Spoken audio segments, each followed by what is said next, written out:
Welcome back to Fencing Family. Today we're doing a deep dive on a topic I'm sure we all think about a lot. How to be the best fencing parents we can be.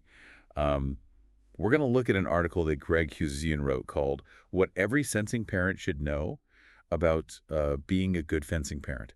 It was published on usnsing.org just last month. Sounds like something everyone listening should check out. Right. And it's written kind of like the Ten Commandments for fencing parents, which I thought was a cool way to do it. And he really gives some great advice, starting with how we can encourage our fencers without putting too much pressure on them. Especially with the sport as demanding as fencing. Totally. One thing that really stuck out to me was how much he emphasized focusing on developing skills over just getting results right away. He makes a good point about how random those early results can be. A single touch can totally change everything. And those early youth events don't really tell you who's going to be successful later on. He even uses his own daughter as an example. She got last place at her first Y12 NAC. Really, dead last. Yeah. But guess what? She ended up fencing in college. So it just goes to show you those early competitions are a good intro to competition. And they're fun, but they don't tell the whole story.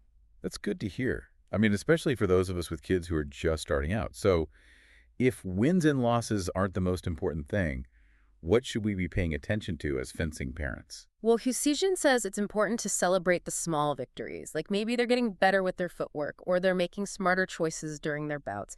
And always, always acknowledge good sportsmanship. Those are all wins in themselves. So, what are some examples of those small victories that our listeners can watch out for? Totally. Like maybe your fencer finally gets that parry they've been working on, or they're better at judging distance. It could even be something as simple as staying calm after a tough loss. Those Yeah, are all signs that they're growing and developing. I like that. It's about seeing their progress, not just seeing them on the podium. Which leads to another point Yazijian makes about really understanding and supporting your kids' goals in fencing. Because it's their journey, right? Not ours. Maybe they're dreaming of the Olympics, or maybe they just love the challenge and being part of a team. We need to be on the same page with them and not try to push them toward our dreams. And speaking of supporting our fencer's journey, let's not forget the amazing sponsor who makes this podcast possible. It's the Fencing Family Shop on Etsy. They have the coolest fencing-themed clothes and accessories that your fencer will actually want to wear, on and off the strip. Yeah, you can sport your fencer in style. Check them out at fencingfamily.etsy.com. Okay, back to the article. So Husijan also talks about the relationship between the parents and the coach. He uses this funny analogy. He says you wouldn't tell your dentist how to fill a cavity, right? No, I'm not. Exactly. So we need to trust the coach. We need to respect their knowledge and avoid giving our kids advice that goes against what the coach is saying. We hired them for a reason. Right. We need to build a good relationship between the fencer, the coach, and the parent. It should be like a team effort. And one thing that surprised me was he talked about how college coaches look at a fencer's sportsmanship. It can actually help them get recruited. I had no idea. Yeah, that makes sense, though. Colleges want athletes who are good, but also respectful, athletes who will represent the school well. So being a good sport isn't just the right thing to do. It's a good strategy, too. It's all connected. Husijan also talks about how parents should be present and know about the sport, but avoid being overbearing, especially at tournaments. We've all seen those parents, right?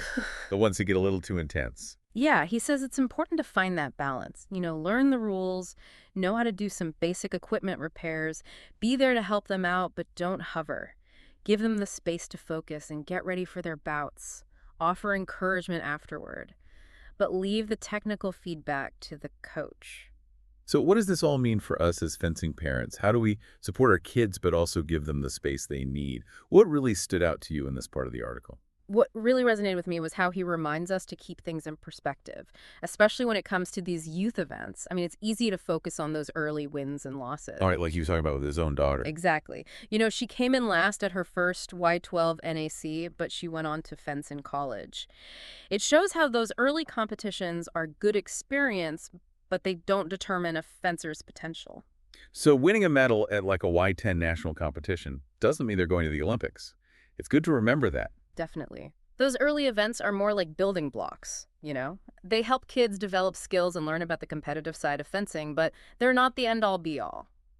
I should probably explain what a Y10 NAC is. It's a national competition for fencers under 10. Right, and it's so easy to start comparing. especially with social media and all those highlight reels. Which is why Hussein says it's so important for parents to manage their expectations. We can't pressure our kids to hit certain milestones by a certain age. Everyone develops at their own pace. That's a really good point. It's about supporting their journey, not forcing our own timeline or expectations on them. And that connects to his point about keeping things balanced. Fencing at a competitive level can be really demanding. Oh yeah, it's like a part-time job on top of school and everything else. Exactly. So it's crucial that we encourage our kids to have a healthy balance between fencing schools, their social lives, and other things they're interested in. Burnout is real. Absolutely. We have to make sure our kids are still enjoying fencing, that it's not just a source of stress. And open communication is so important. Checking in with them, asking them how they feel about their training, making sure they're having fun. It all goes back to being on the same page about their goals, right? If they're feeling burned out and pressured, maybe it's time to rethink how much they're committing and make sure it's what they really want. And his final commandment is to remember that it's ultimately their journey, not ours. And I thought that was really powerful. It can be tough, though, especially for parents who are fencers themselves. It's easy to think, what if? What if they could achieve what I didn't? I get that.